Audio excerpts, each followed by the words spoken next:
Assalamualaikum warahmatullahi wabarakatuh. Selamat pagi anak-anak. Pada kesempatan ini kita akan belajar tentang tema 5, yaitu wirausaha. Baik, pada edisi hari Selasa 10 November 2020, Pak Rudi akan menjelaskan tentang tema 5. Langsung saja pada pembahasannya, yuk kita ikuti pembelajarannya. Baik, perhatikan ini anak-anak, yaitu di sini adalah kita akan menuju pada pendalaman materi ya, seperti ini. Tentang wirausaha, kita lanjut saja. Untuk pembelajaran 1, ya, kita langsung sudah ke subtema 2 sebenarnya ya. Untuk pembelajaran 1 ini muatan pembelajarannya yaitu IPS, yaitu tentang komoditas ekspor dan impor di Indonesia. Ekspor adalah kegiatan mengirim atau menjual hasil produksi dalam negeri ke pasar luar negeri. Nah, ini kalau ekspor seperti itu. Jadi mengirim atau menjual hasil produksi dalam negeri ke pasar luar negeri. Kemudian kalau impor itu adalah kegiatan mendatangkan atau membeli suatu barang dari luar negeri. Jadi dengan istilah ekspor itu menjual ke luar negeri, kalau impor itu adalah membeli dari luar negeri. Seperti itu. Itu adalah untuk mempermudah saja sebenarnya ya. Kita lanjut di sini. Nah, menurut kamu di sini manakah yang merupakan barang impor dari gambar berikut? Ya, impor, jadi yang mendatangkan. Sudah pasti di sini ada mesin ya, anak-anak ya. Mesin. Ini biasanya kalau mesin ini biasanya dari Jepang ya. Ini kita tuh Indonesia membelinya dari Jepang. Kalau ininya bahannya ini yang dijahit ini nanti biasanya kalau di Indonesia biasanya menjualnya ke luar negeri seperti itu. Kemudian kita ke muatan IPA. Yang akan kita pelajari adalah benda magnetis dan benda non-magnetis. Untuk benda magnetis, yaitu benda yang dapat ditarik oleh magnet. Nah, di sini benda-benda magnet ini atau benda magnetis ini terbuat dari bahan logam seperti besi dan baja. Sedangkan untuk benda yang non-magnetis, ya, benda yang tidak dapat ditarik oleh magnet.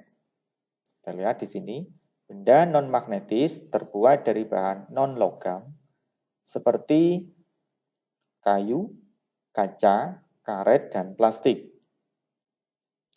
Ada juga benda yang terbuat dari logam, tetapi tidak dapat ditarik magnet, yaitu benda yang terbuat dari aluminium dan tembaga. Kita lanjut. Apakah ini benda magnetis? Pikir dulu. Ya, ini adalah benda magnetis karena ini adalah terbuat dari logam, ya, terbuat dari logam. Kita lanjut. Apakah ini benda magnetis? Ya. Ya atau bukan? Bukan ya. Nah, kenapa? Di sini benda magnetis itu kan benda yang dapat ditarik oleh magnet. Sedangkan ini adalah terbuat dari karet ya. Ini adalah penghapus ya, penghapus pensil terbuat dari karet. Dan ini adalah benda-benda yang non magnetis. Sekarang tugas kalian ya. Coba temukan benda-benda magnetis dan non magnetis di sekitarmu. Ya. Di tugasnya kalian menuliskan benda-benda yang magnetis dan non-magnetis yang ada di sekitar kamu sekarang minimal 5. 5 benda magnetis, 5 benda non-magnetis di sekitar kamu sekarang. Ya, untuk hari Rabu nanti kalian akan mempresentasikannya di depan Pak Rudi dan juga depan teman-temannya kalian. Tolong cari benda-benda magnetis dan non-magnetis di sekitar kamu sekarang. Jadi 5 magnetis dan 5 non-magnetis. Baik, itu tugas untuk yang pertama. Sekarang kita lanjut ke pembelajaran berikutnya tentang muatan bahasa Indonesia, yaitu menulis riwayat hidup.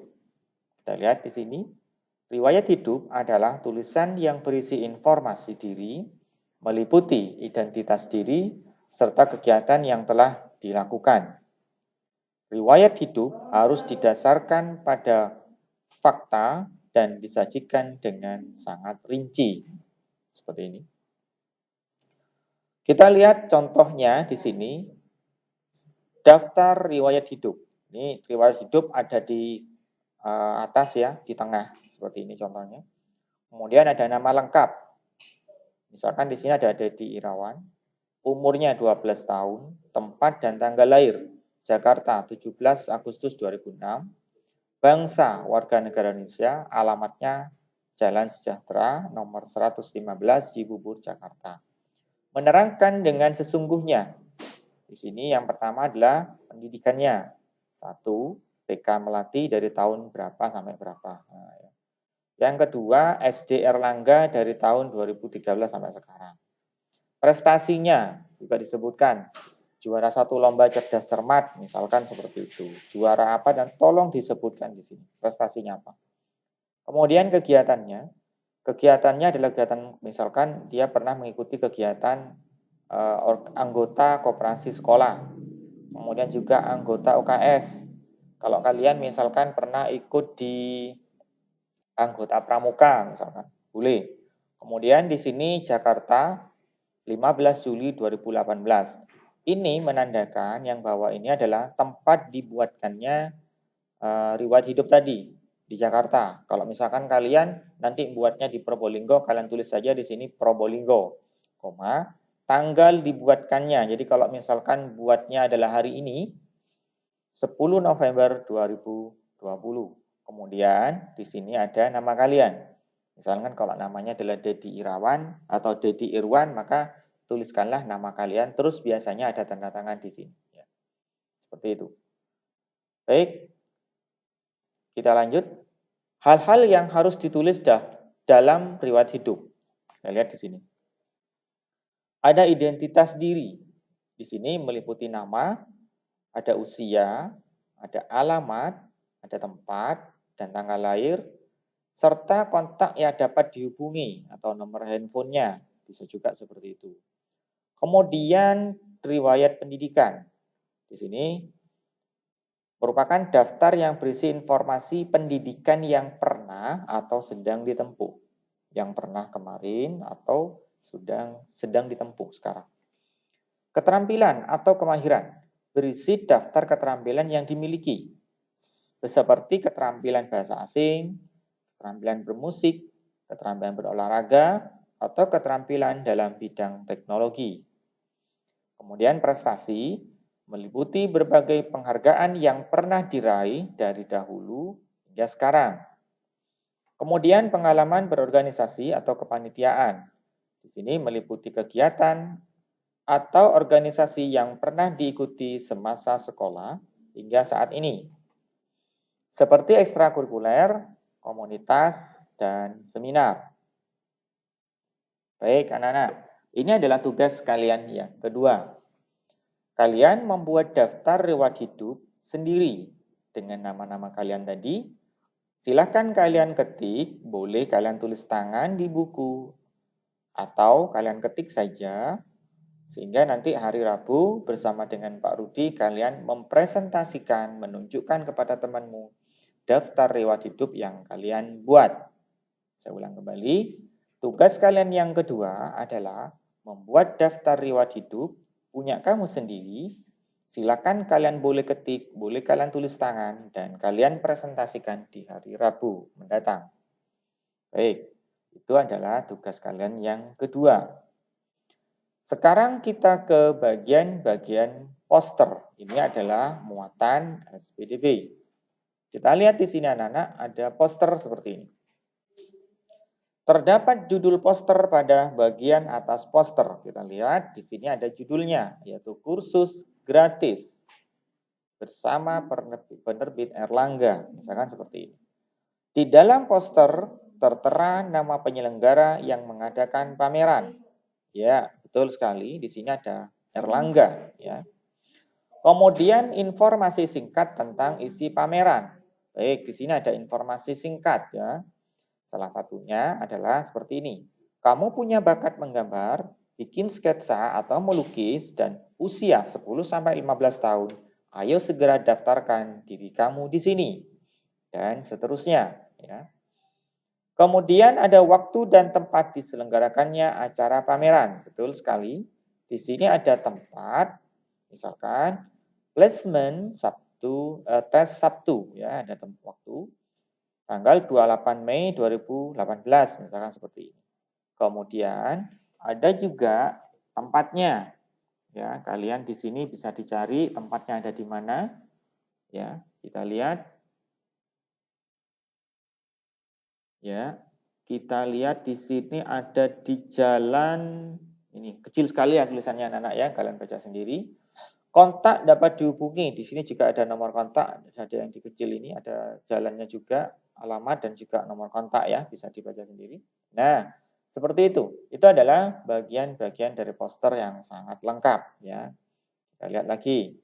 Nah, ini adalah contoh poster.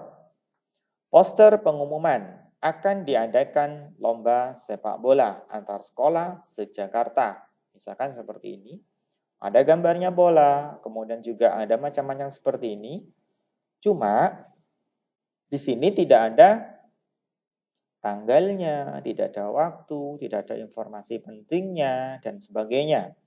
Nah, tentunya di sini banyak sekali kekurangan-kekurangan dari poster ini.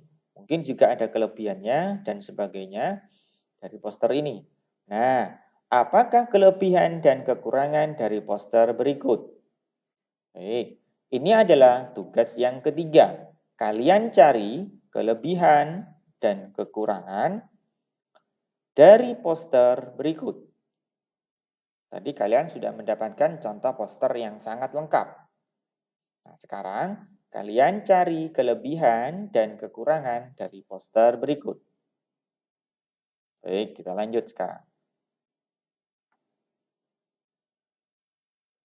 Kita sekarang ke muatan PPKN, yaitu manfaat keberagaman wirausaha di lingkungan sekitar.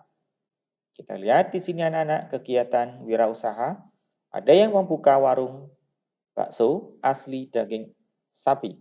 Kemudian juga ada kegiatan menjahit. Kita lihat di sini.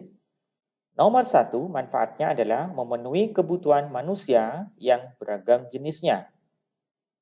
Kemudian, meningkatkan kesejahteraan masyarakat sekitar tempat wirausaha.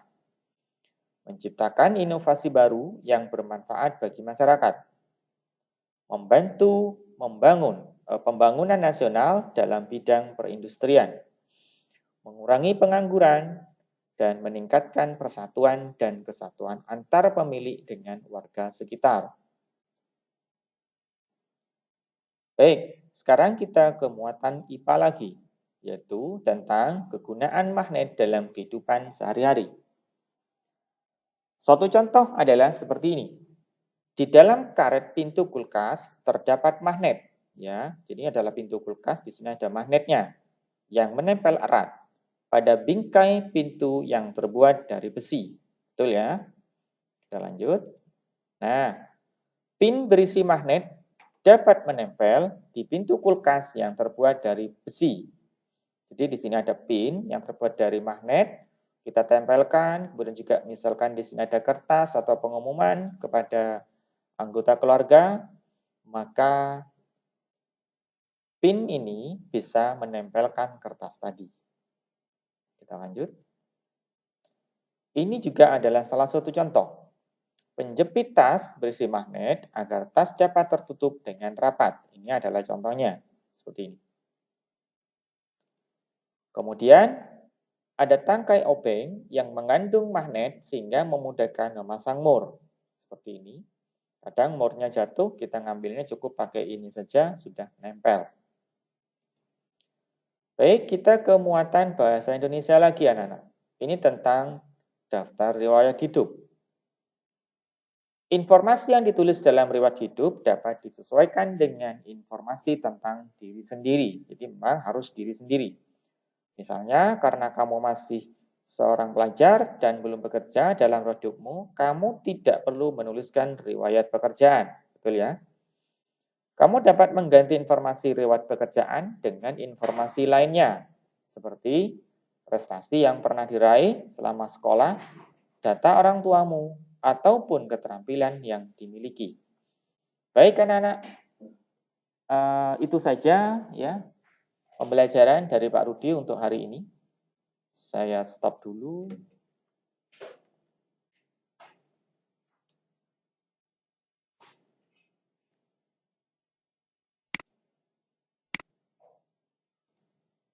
Baik anak-anak, pembelajaran kita hari ini sampai di situ dulu. Tadi sudah ada beberapa tugas yang harus kalian kerjakan ya.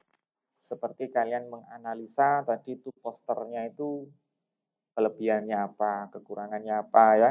Kemudian juga kalian membuat daftar riwayat hidup ya.